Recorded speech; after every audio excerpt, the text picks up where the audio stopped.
ಸ್ವಾಮಿ ತಿನ್ನಕ್ಕೆ ಏನಾದ್ರು ಕೊಡಿ ಸ್ವಾಮಿ. ಆಚೆ ಬಂದ್ಬಿಡ್ತಾರೆ ತಲೆ ತಿನ್ನಕ್ಕೆ.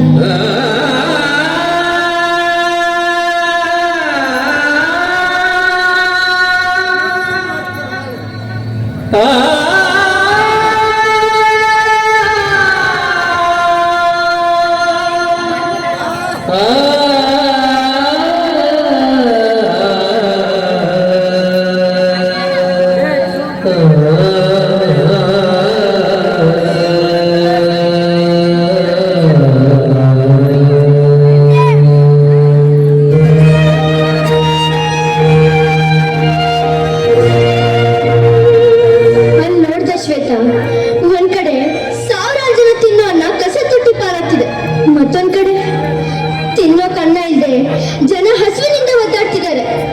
ನಮ್ ದೇಶದ ಹಣೆ ಬರನೇ ಎಷ್ಟು ರೀ. ಇದು ನೆನ್ನೆ ಮೊನ್ನೆ ಕಥೆ ಅಲ್ವಲ್ಲ. ಈ ತರ ಫಂಕ್ಷನ್ಗಳಲ್ಲಿ ಉಳಿಯುವಂತ ಊಟ ವೇಸ್ಟ್ ಆಗೋ ಬದಲು ಈ ತರ ಅನ್ನ ಇಲ್ದೆ ಪದಾರ್ಥ ಜನಗಳಿಗೆ ಸಿಕ್ಕರೆ ಎಷ್ಟು ಜನಗಳ ಹಸುವಿಗೆ ಗೊತ್ತಲ್ವಾ ರೀ.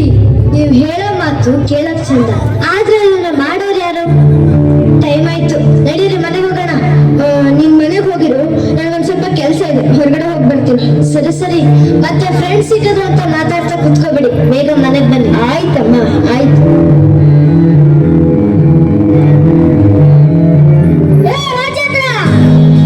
ಇಷ್ಟು ದಿವಸ ಕಾಣಿಸ್ಲಿಲ್ಲ, ಯಾಕೋ ಬೇಜಾರಲ್ಲಿದೆಯಾ? ನಿಮ್ಮ ಮನೇಲಿ ಏನಾದ್ರು ಗಲಾಟೆ ಆಯ್ತಾ? ಹಂಗೇನಿಲ್ಲ ಕಣೋ, ಇವತ್ತು ಮದ್ವೆಗೆ ಹೋಗಿದ್ದೆ.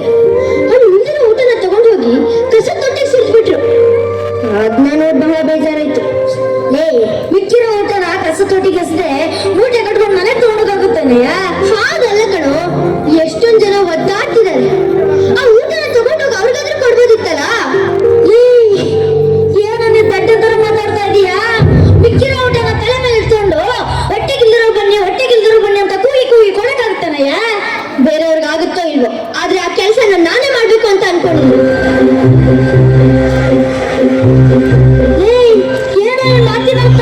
ಅದೇ ಕಣೋ, ಈ ಹೋಟ್ಲುಗಳಲ್ಲಿ, ರೆಸ್ಟೋರೆಂಟ್ಗಳಲ್ಲಿ, ಸೌಟ್ರಿಗಳಲ್ಲಿ ಉಳಿಯುವಂತ ಊಟನ ಅವಶ್ಯಕತೆ ಇರೋರಿಗೆ ತಗೊಂಡು ಹಂಚೋಣ ಅಂತ. ಅಂದ್ರೆ ಹೋಟ್ಲು ಛತ್ರ ಮುಂದೆ ನಿಂತ್ಕೊಂಡು ಅಮ್ಮ ಅನ್ನ ಕೊಡಿ ಅಂತ ಭಿಕ್ಷೆ ಬಿಡ್ತೀನೋ? 4 ಜನದ ಹೊಟ್ಟೆ ತುಂಬತ್ತಂದ್ರೆ ನಾನ್ ಭಿಕ್ಷೆ ಬೇಡಕ್ಕೂ ರೆಡಿ. ಆಮೇಲೆ ಜನ ನಿನ್ನ ಹುಚ್ಚ ಅಂತಾರೆ. ಏನು ಹೀಗೆ ಮಾತಾಡ್ತಿದ್ಯಾ?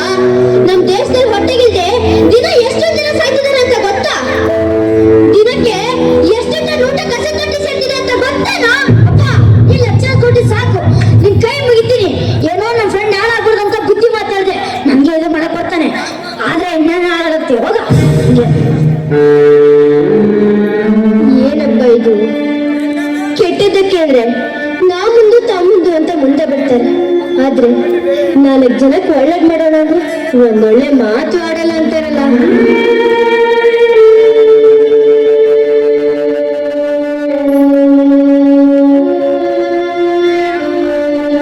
ಶ್ವೇತಾ, ಬಂದೇರಿ? ತಗೊಳ್ಳಿ. ಮುಗೀತಾ ಸಾಹೇಬ್ರ ಮೀಟಿಂಗು? ಹಾ, ಮುಗೀತು.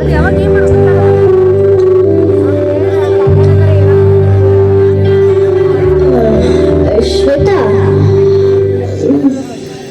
ಏನ್ ಹೇಳಿ? ಅದು 10 ಜನ ದೆಹಲಿಯಿಂದ ಬಂದಿದ್ದಾರೆ. ಇಲ್ಲ, ನನ್ನ ಫ್ರೆಂಡ್ ಮನೆ ಉಳ್ಕೊಂಡಿದ್ದಾರೆ. 10 ಜನ ಮೈಸೂರಲ್ಲೇ ಇರ್ತಾರೆ. ಅವ್ರಿಗೆ ರಾತ್ರಿ ಊಟಕ್ಕೆ ಏನಾದ್ರು ಮಾಡ್ಕೊಡ್ತೀಯಾ? ಅವ್ರಿಗೆಲ್ಲ ನಮ್ಮ ಮನೆಗೆ ಬರೋಕಿಲ್ರಿ. ಬೇಡ ಬೇಡ ಕಡೆ, ಒಂದಿನಾದ್ರೆ ಕರಿಬೋದು. 10 ದಿನ ಅಂದ್ರೆ ಅವ್ರಿಗೂ ಬರಕ್ ಸ್ವಲ್ಪ ಮುಜುಗರ ಆಗತ್ತಲ್ವಾ? ಸ್ವಲ್ಪ ಮಾಡ್ಕೊಡ್ತೀಯಾ? ಸರಿ, ಒಂದ್ ಅರ್ಧ ಗಂಟೆ ಟೈಮ್ ಕೊಡಿ, ಮಾಡ್ಕೊಂಡು. ಆಯ್ತು, ಬೇಗ ಮಾಡ್ಕೊಂಡ್ ಬಾ. ಹಾ ಸರಿ.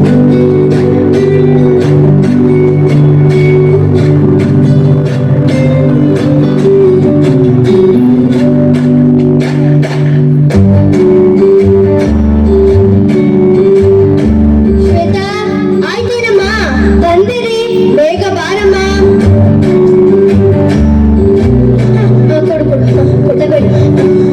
ಕೊಟ್ಬಿಟ್ಟು ಬೇಗ ಬನ್ನಿ. ಅವ್ರ ಜೊತೆ ಕತೆ ಹೊಡಿತಾ ಕುತ್ಕೋಬೇಡಿ. ಆಯ್ತಾಯ್ತು.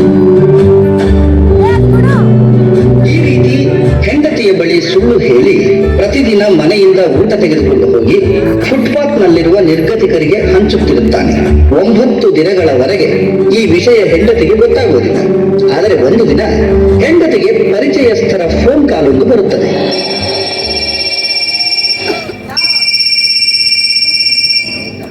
ಹಲೋ, ಹೇಗಿದ್ದೀಯೇ? ನಾನ್ ಚೆನ್ನಾಗಿದ್ದೀನಿ. ಏನಮ್ಮ ಶ್ವೇತಾ, ಮನೇಲಿ ಫಂಕ್ಷನ್ ಜೋರಾ? ಫಂಕ್ಷನ್ಗೆ ನಾನ್ ಕರೀಲೇ ಇಲ್ಲ. ಏನು, ನಮ್ಮನೇಲಿ ಫಂಕ್ಷನ್? ಯಾರು ಹೇಳಿದ್ ನಿಮ್ಗೆ? ನಮ್ಮನೇಲಿ ಫಂಕ್ಷನ್ ಆಗಿದ್ರೆ ನಾನು ಕರಿತಾ ಇರ್ಲಿಲ್ವಾ? ಮತ್ತೆ ನೀವ್ ನನ್ನ ಇರ್ವಿನ್ ರೋಡಲ್ಲಿ ಫುಟ್ಪಾತ್ ಅಲ್ಲಿ ನಾನು ಊಟ ಹಂಚ್ತಿದ್ರು. ಹೌದಾ? ಈಗ ತಾನು ನನ್ ಗಂಡ ಅವ್ರ ಫ್ರೆಂಡ್ ಮನೆಗೆ ಹೋದ್ರು. ನೀನ್ ಬೇರೆ ಯಾರು ನೋಡಿ ಕನ್ಫ್ಯೂಸ್ ಆಗಿದೆ ಅನ್ಸುತ್ತೆ. ಬಂದ್ರಾ? ಬನ್ನಿ ಬನ್ನಿ. ಏನಂದ್ರು ನಮ್ ಫ್ರೆಂಡ್ಸು? ಊಟ ಎಲ್ಲ ಚೆನ್ನಾಗಿತ್ತಂತ? ಎಲ್ರಿಗೂ ಊಟ ಸಾಕಾಯ್ತು ತಾನೆ? ಊಟ ಸಕ್ಕತ್ತಾಗಿತ್ತಂತೆ. ಲೈಫ್ ಅಲ್ಲಿ ಊಟ ಮಾಡಿದ್ರಂತೆ. ಬಹಳ ಇಷ್ಟಪಟ್ರಪ್ಪ. ಒಂದೊಗ್ಲು ಬಿಡ್ದಂಗೆ ಎಲ್ಲಾನು ಖಾಲಿ ಮಾಡ್ಬಿಟ್ರು. ತುಂಬಾ ಇಷ್ಟಪಟ್ರು. ಈಗ ತಾನೇ ನನ್ನ ಫ್ರೆಂಡ್ ನನಗೆ ಫೋನ್ ಮಾಡಿದ್ರು. ಏನಂದ್ಲು? ನೀವು ಫುಟ್ಪಾತ್ ಇಲ್ಲ ಅವ್ರಿಗೆ ಊಟ ಅನಿಸ್ತಿದ್ದೀರಾ ಅಂದ್ಲು. ನೀನ್ ಬೇರೆ ಯಾರನ್ನ ನೋಡಿ ಕನ್ಫ್ಯೂಸ್ ಆಗಿದೆ ಅಂತ ಕಾಲ್ ಕಟ್ ಮಾಡಿದೆ.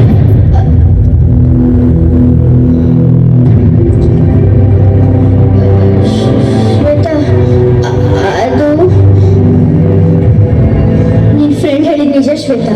ನನ್ನ ಫ್ರೆಂಡ್ಸ್ಗೆ ಅಂತ ಸುಳ್ಳು ಹೇಳಿ ದಿನಾ ನಿನ್ನ ಹತ್ರ ಅಡ್ಗೆ ಮಾಡಿಸ್ಕೊಂಡು ಫುಟ್ಪಾತ್ ಅಲ್ಲಿ ಊಟ ಇಲ್ಲದೆ ಹಸ್ಕೊಂಡಿರೋರಿಗೆ ಕೊಡ್ತಿದ್ದೆ. ಎಂಥ ಒಳ್ಳೆ ಕೆಲಸ ಮಾಡ್ತಿದ್ರಿ ನೀವು ಇದನ್ನ ಮುಂದುವರ್ಸ್ಕೊಂಡು ಹೋಗ್ತೀರಾ ಅನ್ನೋದಾದ್ರೆ 10 ಜನಕ್ಕಲ್ಲ 50 ಜನಕ್ಕೆ ಅಡ್ಗೆ ಮಾಡ್ಕೊಡ್ತೀನಿ. ಅದ್ ನೀನ್ ಅನ್ಕೊಂಡ್ರೆ ಸ್ವಲ್ಪ ಅಲ್ಲ, ಇದು ತುಂಬಾ ಕಷ್ಟದ ಕೆಲಸ. ಒಂದೊಂದ್ಸಲ ಬರೀ ನೀರ್ ಕುಯ್ದು ಮಾಡ್ಕೊಳ್ಳೋ ಪರಿಸ್ಥಿತಿ ಬರುತ್ತೆ. ಪರವಾಗಿಲ್ಲ, ಇಲ್ಲಿ ಒಬ್ರಿಗೆ ಒಳ್ಳೇದಾಗುತ್ತೆ ಅಂದ್ರೆ ಒಂದೊತ್ತಿನ ಊಟ ತಪ್ಪಿಸಿದ್ರೆ ಏನೂ ಆಗಲ್ಲ.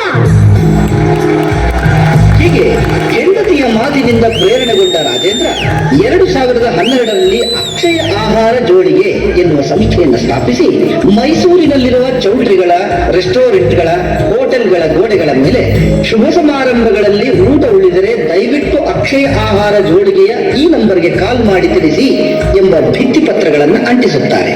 ಆರಂಭದಲ್ಲಿ ಯಾರಿಗೆ ಹೇಗೆ ಊಟ ತಲುಪಿಸಬೇಕೆಂಬ ಗೊಂದಲದಲ್ಲಿದ್ದ ರಾಜೇಂದ್ರ ಮೈಸೂರಿನಲ್ಲಿರುವ ಕೆಲವು ಸ್ಲಂಗಳನ್ನು ಗುರುತಿಸಿ ಊಟವನ್ನು ಹಂಚಲು ಪ್ರಾರಂಭಿಸುತ್ತಾರೆ. ಆರಂಭದಲ್ಲಿ ತಮ್ಮ 2 ವೀಲರ್ ಬಾಡಿಗೆ ಆಟೋಗಳಲ್ಲಿ ಊಟ ತೆಗೆದುಕೊಂಡು ಹೋಗಿ ಹಂಚುತ್ತಿರುತ್ತಾರೆ. ಹೀಗಿರುವಾಗ ಒಮ್ಮೆ ರಾಜೇಂದ್ರ ಸರ್, ನಮಸ್ಕಾರ ಸರ್. ನಮಸ್ಕಾರ. ಯಾರು ನೀವು? ನನ್ನಿಂದ ಏನಾಗ್ಬೇಕಾಗಿತ್ತು? ಸರ್, ನನ್ನ ಹೆಸರು ಶಿವಪ್ರಸಾದ್ ಅಂತ. ನಾನು ಕನಕಪುರದಿಂದ ಬಂದಿದ್ದೀನಿ ಸರ್. ನಿಮ್ ಸಂಸ್ಥೆ ಬಗ್ಗೆ ತುಂಬಾ ಕೇಳಿದ್ದೀನಿ. ನನ್ಗೆ ಒಂದ್ ಮಗುನ ದತ್ತು ತಗೋಬೇಕಾಗಿತ್ತು. ಕರ್ಸಕ್ಕಾಗಿತ್ತಾ ಸರ್? ಸರ್, ನೀವು ಅಡ್ರೆಸ್ ಮಿಸ್ ಆಗಿ ಬಂದಿದ್ದೀರಾ ಅನ್ಸುತ್ತೆ. ನಾವು ಫಂಕ್ಷನ್ ಗಳಲ್ಲಿ ಉಳಿಯುವಂತ ಊಟನ ತಗೊಂಡು ಹೋಗಿ ಬಡವರಿಗೆ ತಲುಪಿಸುವಂತ ಕೆಲಸ ಮಾಡ್ತೀವಿ. ನಮ್ಮ ಹತ್ರ ಯಾವ ಮಗುನೂ ಸಿಗಲ್ಲ ಸರ್. ಕ್ಷಮಿಸಿ ಸರ್, ನೀವು ಮಾಡ್ತಿರೋ ಕೆಲ್ಸದ ಬಗ್ಗೆ ನಿಮ್ಮಿಂದಾನೇ ತಿಳ್ಕೊಳಕ್ಕೆ ಒಂದು ಸಣ್ಣ ಸುಳ್ಳು ಹೇಳಿದೆ. ಓಹೋ ಸರ್, ನಾನ್ ನಿಮ್ಗೊಂದು ವ್ಯಾನ್ ಕೊಡ್ಸೋಣ ಅಂತಿದ್ದೀನಿ ಸರ್. ದಯವಿಟ್ಟು ಬೇಡ ಸರ್, ಏನೋ ಚಿಕ್ಕದಾಗಿ ಸೇವೆ ಮಾಡ್ತಿದ್ದೀನಿ. ನೀವು ವ್ಯಾನ್ ಕೊಟ್ರೆ ಜವಾಬ್ದಾರಿ ಜಾಸ್ತಿ ಆಗುತ್ತೆ. ಅದಕ್ಕೆ ಕೆಲಸ ಹೇಳ್ಬೇಕಾಗುತ್ತೆ. ಆಮೇಲೆ ಮೇಂಟೈನ್ ಮಾಡೋದು ಸ್ವಲ್ಪ ಕಷ್ಟ ಆಗುತ್ತೆ ಸರ್. ಸರ್, ನೀವು ಮಾಡ್ತಿರೋದು ಬಹಳ ಒಳ್ಳೆ ಕೆಲಸ ಸರ್. ನಾ ಇಲ್ಲಿಗೆ ಯಾಕೆ ಬಂದೆ ಅಂದ್ರೆ ನೀವು ಮಾಡ್ತಿರೋ ಇಷ್ಟೋ ಸೇವೆನಲ್ಲಿ ನನ್ಗೂ ಒಂದ್ ಸಣ್ಣ ಪಾಲಿರ್ಲಿ ಅಂತ ನಾನು ಒಂದು ವ್ಯಾನ್ ಕೊಡಿಸ್ತಾ ಇದ್ದೀನಿ ಸರ್. ಸರ್, ಆ ವ್ಯಾನ್ ಇದ್ರೆ ಇನ್ನೂ ಜನಕ್ಕೆ ಊಟ ತಲ್ಸೋಕೆ ಸುಲಭ ಆಗ್ಬೋದು ರೀ. ಅವ್ರಷ್ಟನ್ನು ಕೇಳ್ಕೊತಾ ಇದ್ದಾರೆ, ತಗೋಬಾರ್ದಾ? ಎಲ್ಲ ಒಳ್ಳೇದಾಗುತ್ತೆ. ಆಮೇಲೆ ಮೇಂಟೈನ್ ಮಾಡೋದು ತುಂಬಾ ಕಷ್ಟ ಆಗುತ್ತಮ್ಮ. ಸರ್, ನೀವೇನ್ ಮಾಡ್ತೀರೋ ನನ್ಗೆ ಗೊತ್ತಿಲ್ಲ ಸರ್. ನಾಳೆ ಬೆಳಿಗ್ಗೆನೆ ನಿಮ್ ಮನೆ ಮುಂದೆ ವ್ಯಾನ್ ತಂದು ನಿಲ್ಸಿರ್ತೀನಿ. ಸರ್, ನಿಂತ್ಕೊಳ್ಳಿ ಸರ್. ಸರ್ ಸಾರ್, ಎಲ್ಲ ಒಳ್ಳೇದಾಗುತ್ತೆ ಸರ್. ಬಿಡಿ ಸರ್, ನನ್ ಮಾತು ಕೇಳಿ ಸರ್. ಅಯ್ಯೋ ಬಿಡಿ sir. Hello sir, Chennamma Channabasappa ಚಿತ್ರದಿಂದ ಮಾತಾಡ್ತಾ ಇದ್ದೀವಿ. ಒಂದು 8 ಜನಕ್ಕೆ ಆಗೋಷ್ಟು ಊಟ ಬೇಕಿದೆ, ಬಂದು ತಗೊಂಡೋಗಿ ಸರ್. ಹಾ, ಈಗಲೇ ಬಂದ್ಬಿಡ್ತೀನಿ ಸರ್, ಈಗಲೇ ಬಂದ್ಬಿಡ್ತೀನಿ.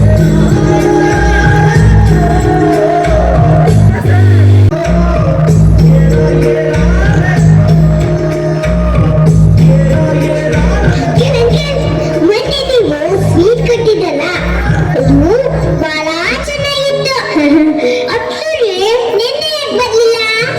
ನೆನ್ನೆ ಸ್ವಲ್ಪ ಕೆಲಸ ಇತ್ತು ಪುಟ್ಟಿ, ಅದಕ್ಕೆ ಬರೋಕ್ಕಾಗ್ಲಿಲ್ಲ. ನಾಳೆ ಬರ್ತೀರಾ ತಾನೆ? ಬರ್ತೀನಿ, ಖಂಡಿತ ಬರ್ತೀನಿ. ತಗೋ, ಮೊದಲು ಇದನ್ನ ತಿನ್ನು. ಯಾವ ತಾಯಿ ಹೆತ್ತ ಮಗನೋ ನೀನು, ಆ ದೇವ್ ನೀನು ಚೆನ್ನಾಗಿದ್ದಿರ್ಲಿ.